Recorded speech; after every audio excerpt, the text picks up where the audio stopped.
As we watch the unfolding destruction in Florida and the southeastern United States, we in the upper Midwest remain in a different climate change-driven bullseye. As the southeast contends with hurricanes and west with fire, the upper Midwest has been hammered with billion-dollar hailstorms in recent years. The cost of climate change is rising, and it's happening here, affecting everything from the cost of insurance to the cost of basic goods for food and housing.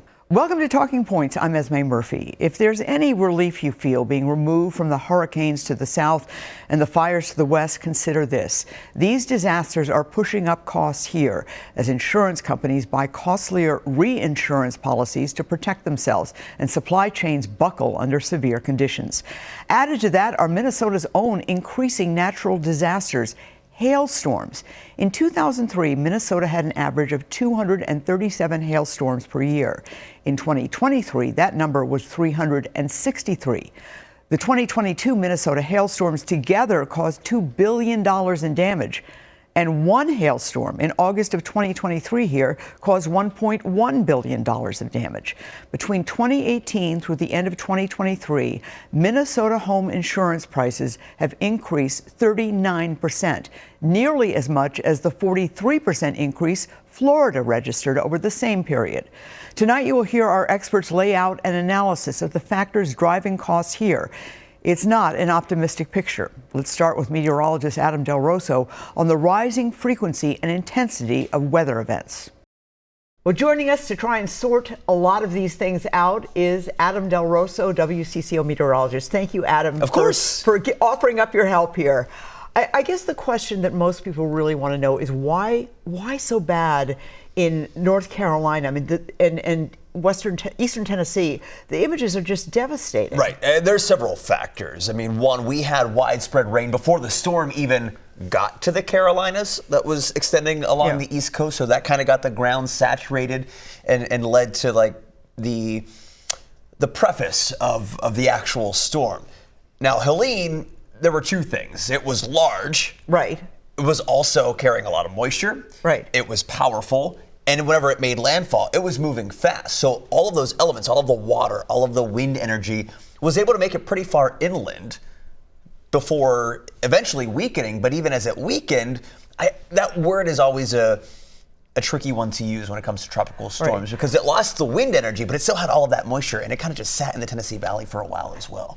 That area apparently had gotten some rain beforehand, so that probably, how much did that contribute to it, or was it really the strength of this hurricane? It's tough to kind of break down each of those individual reasons in terms of how much was the cause of why, but also the terrain.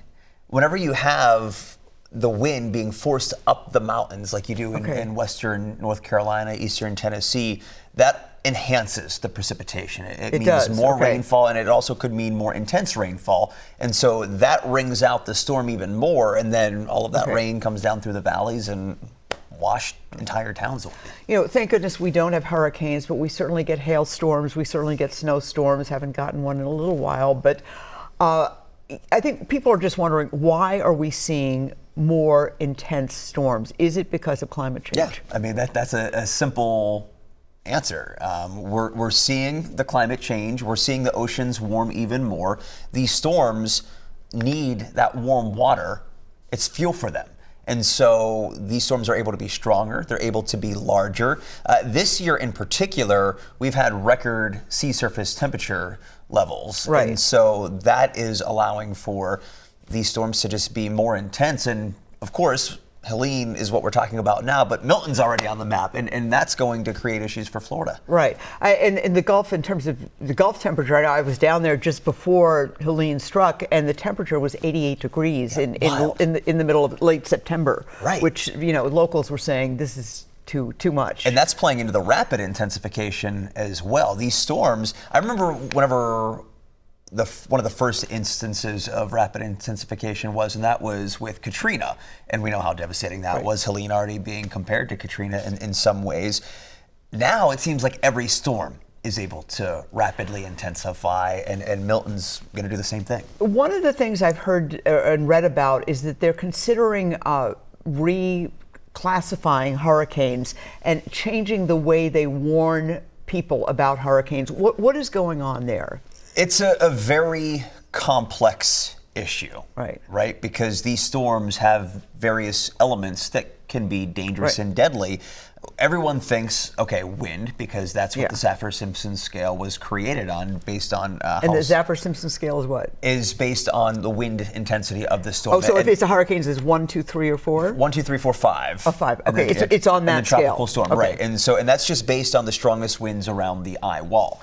It does not take into account rainfall or storm surge flooding, and water is the deadliest element of these storms, and what creates the biggest issues, becoming the most costly element of these storms as well. Can they tell if a given hurricane, a 3 hurricane, has more water or less water? Are they able to tell that? Or because I think that's what they're apparently looking at, is warning, stressing the water damage that's going to occur. Right. That's a really good question, and I'm not sure if there's been much research yet, or even if there has been the analyzation of that data based on, okay, does a Category 5 storm have more moisture than a Category 3 or 1, or even various storms? Because you could have 2 Category 3s that are very different. One's going to be smaller, one could be much larger, and then they're going to carry different amounts of moisture themselves. But you're right, because as we talked about, the water is the deadliest element of these tropical systems,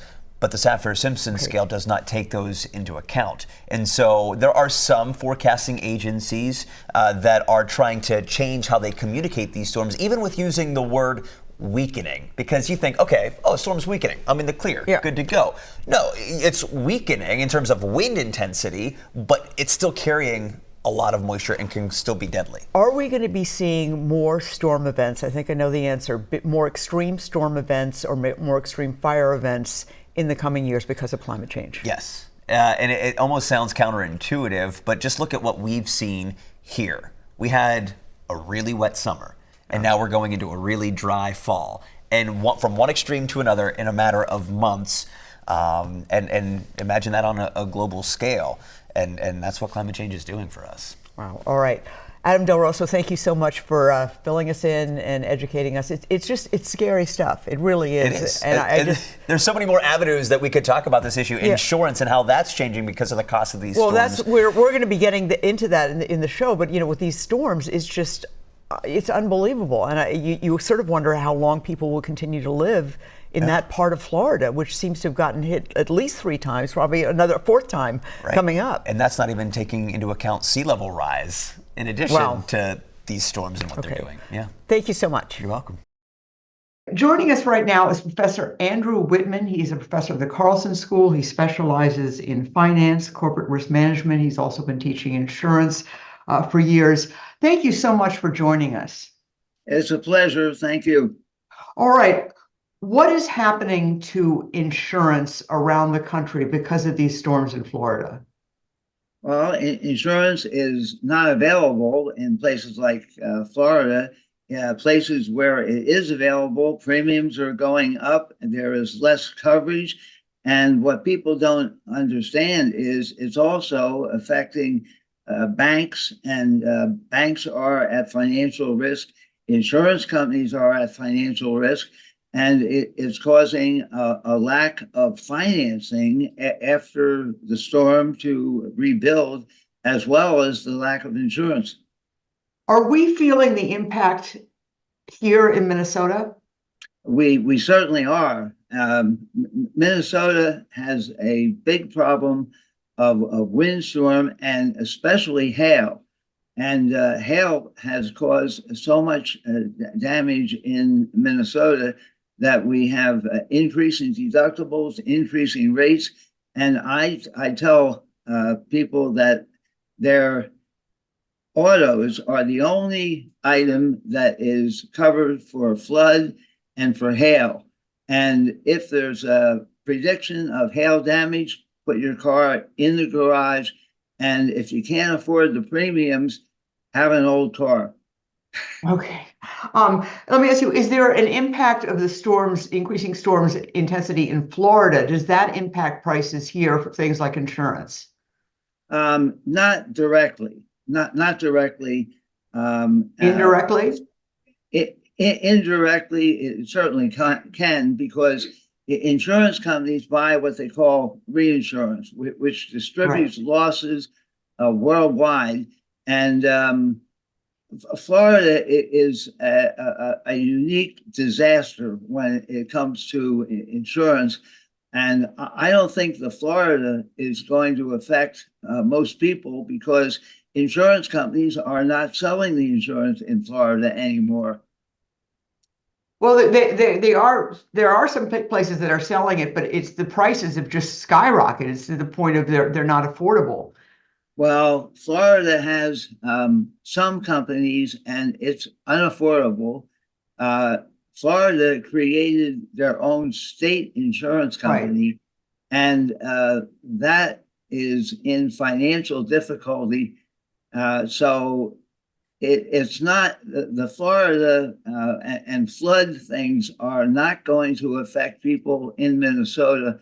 What happens in Minnesota is windstorm and hail are the biggest causes of premiums going up.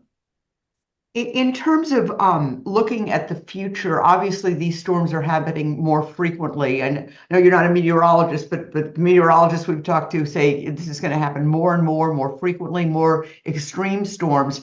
As you look ahead from a business perspective, what are you seeing? I mean, what do you think is going to happen? What's going to happen is prices of everything are going to go up. Premium prices are going to go up. Financing prices are going to go up. And people have to, and the industries have to tell people what to do to prepare for, in Minnesota, the biggest risk is having a lack of electricity when it's below zero temperatures. And what should people do to protect themselves? So in terms of the impact, again, is this just regional, or is this in the bigger picture, sort of everyone's involved here? It's regional and everyone's involved. It's regional because the wildfires are not a problem in Minnesota. Hail damage and wind damage is a problem in Minnesota. Earth movement and flood are problems, of course, in the Gulf areas and on the East Coast. How do you, when you talk about corporate risk management, how are corporations dealing with this in terms of where they might locate, where they might do business? I mean, it must be changing an awful lot of things. It's changing a lot of things, and the corporate risk managers are looking at their insurance because there's limitations on, there's increasing in deductibles, there's increasing rates, and it's really something that the insurance experts in corporations have to review their coverage, because the coverage is being limited, especially for flood and storm damage. And they have to be concerned, and that they have to renew their insurance every year. So that is a big problem.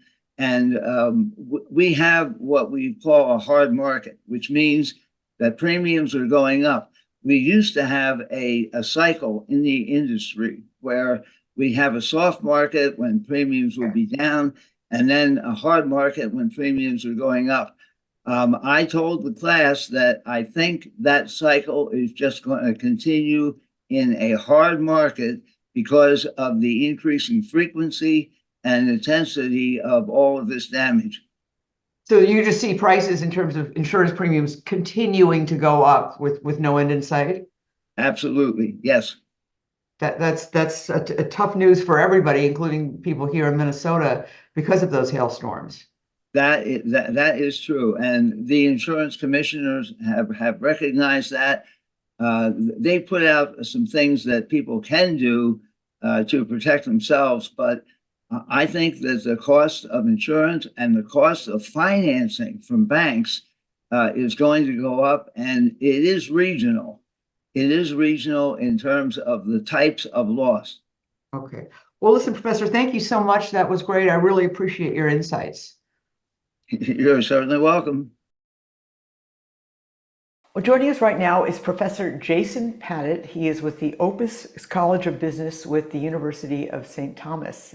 Thank you so much for joining us. My pleasure. Okay.